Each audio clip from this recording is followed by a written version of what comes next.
My full name is Deonizyj Dumskyj. I was born 5th of September 1927 in Ukraine,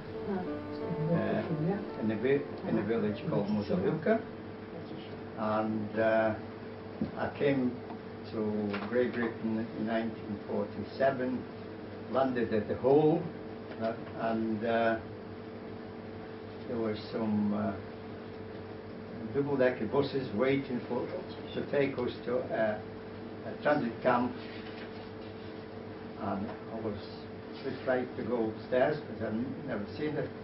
I come to Scotland 1947 in May or something like that, from Italy. We've been prisoner of war in Italy 2 years, and I come 90% of Scotland, and I stayed there and the mob 1948, and when camp finished I come to England 1949, and I've been here since. My name is Anna Sydor. I was born in 1927 in May, 1st of May. And I went from my home to Germany, and from Germany I came to England. When I was coming in London underground train, and there was ladies there, you know, elderly lady, like my age now. And I looked at them, they were looking so lovely, they had a lovely teeth and everything, and it was really for me surprised to see elderly women with a nice teeth. In 1948, I came to Huddersfield, and I was working in Joseph Hall mill, weaving. And I've been working in few different mills, you know, because I was that sort of person. I wanted to know everything, what was going on. Yeah, I did quite a few different jobs, you know. And then we were married and lived together and have children. And with children, I did quite a few activities in our community. I used to have nursery for our children, and I used to teach youth history, culture. That was my duty to give it something to our generation, you know. I got any job that was in the mill, stopped working, but that is not a good job. But after we were married, so and so, and wife, brother worked to BBC, and I asked him for job, and it was 38 or something like at the time to go for work, and I go there, and out of 36 get a job, and working there for 20 years. I came in 1948 to Huddersfield in June. I came first to Shropshire. That was a camp there. I was only about 3 weeks there because my friend from the same camp from Germany where he was in free camp, not concentration or anything. And my friends were already here in Huddersfield, in Joseph Hall. So when I was coming to England, I gave them address from that I wanted to be with my friends. So we had a hospital in Calversley that was a Joseph Hall hospital. Right. And we lived there. About 7 of us lived there, you know that, and working in Joseph Hall. And then from Joseph Hall, I went to Crowders, doing mending. Was that in Slavic? No, I didn't go to Slavic. I just, I was in Lockwood as well, in First Brother, And then I was working in Oddis, William Oddis, in Meltham Road, local.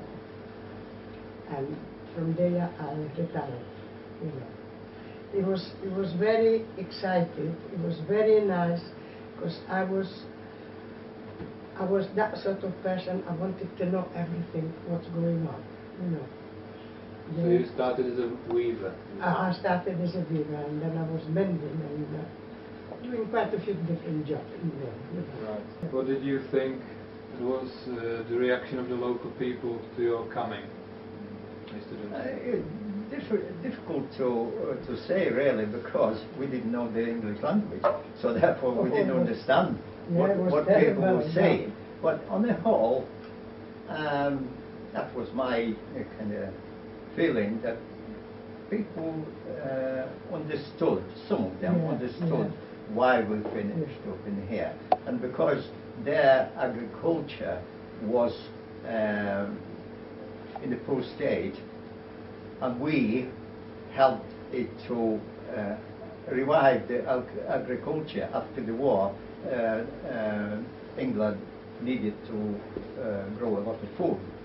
So you made your contribution and could justify your stay? Indeed. Right. And I must say that first we used to work in gangs, group of people probably when potato picking time or sugar beet needed lifting.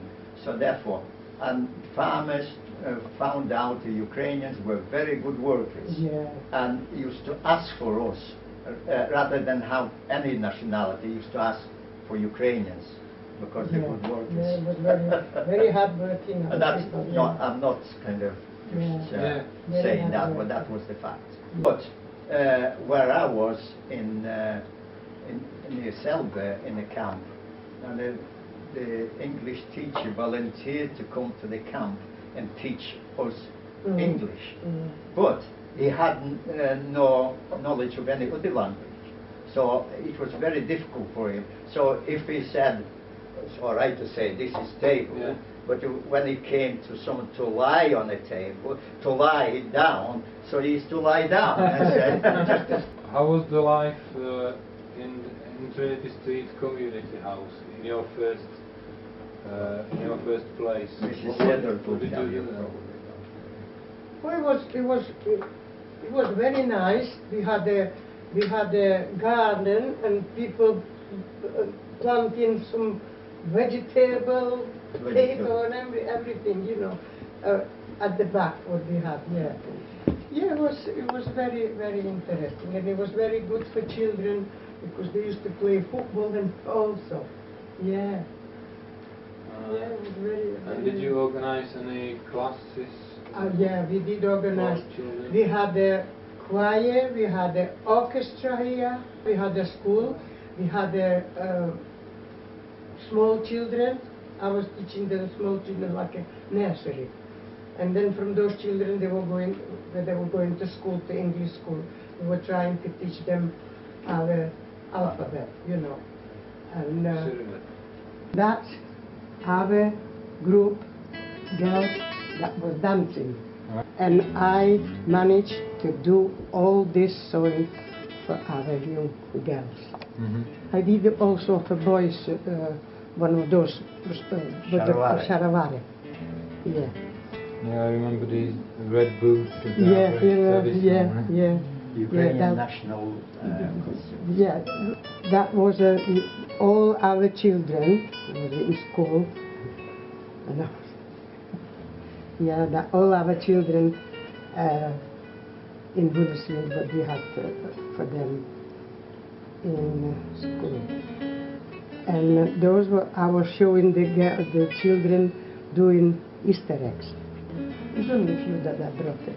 I haven't brought it from my son's orchestra. Okay. So it was a big orchestra. Were there any occasions when you demonstrated your political views or disagreement with the British foreign or internal affairs in public? We did demonstrate in Huddersfield. We went to town hall and that was because we wanted the British authority to recognize the famine in Ukraine, which I don't, you probably read it. Took place in 1932-33, and more than 7 million people died of starvation, and that's we demonstrated. We showed that strength that we demanded that the British government recognize that. And then that was quite a number of years ago, and that's still going on.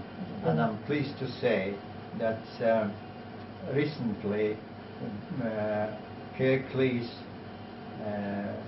recognized Holodomor as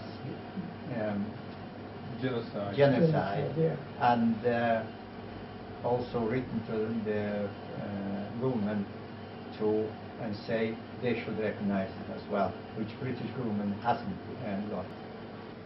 I understand there wasn't enough Ukrainian girls or women coming in. The majority of people, let's say 3/4, were men, and that's correct. The rest were women.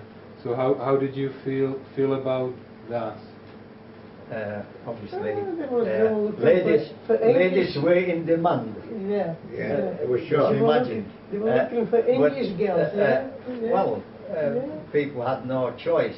A lot of Ukrainians in Huddersfield married Italian women, some English. Do you regard yourself as being Ukrainian or English, and why? Definitely Ukrainian, all the time, and nobody would praise me if I said, no, I'm English, because it's a free country, and every nationality can express themselves and how their own carry on with their own culture. I'm Ukrainian, have been and like they said, through and through Ukrainian. So, what about you, Mr. Stefan? Do you feel like being a Ukrainian or English Ukrainian or English or what? No, it's why both. I mean, what would you regard as being the biggest achievement of the Ukrainian community in Huddersfield?